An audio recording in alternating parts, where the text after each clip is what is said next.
সত্যি এটা না একদম বাস্তব। সামনাসামনি কোনো কিছু দেখা আর ফোনে সেটা দেখা দুটো সম্পূর্ণ কিন্তু আলাদা। যাই হোক, আমার আগের মিনি ব্লগে তোমাদের বলেছিলাম যে রিসোর্টে গিয়ে আমরা একটা প্রবলেমে পড়েছিলাম, তো সেই প্রবলেমটাই তোমাদের সাথে আজকে শেয়ার করছি এই ভিডিওতে। প্রথমে বলি, হোটেলটা আমরা অনলাইনে দেখেছিলাম, দেখে বুকিং করেছিলাম। উনি একটা প্রাইস লিস্ট পাঠিয়েছিল।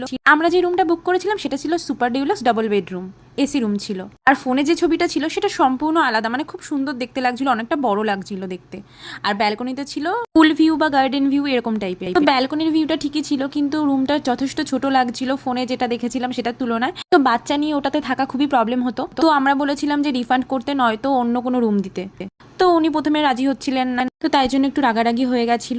আর আমরা রোদের মধ্যে গেছি, গিয়ে যখন দেখছি এসব, মাথাটা ঠান্ডা রাখতে পারিনি।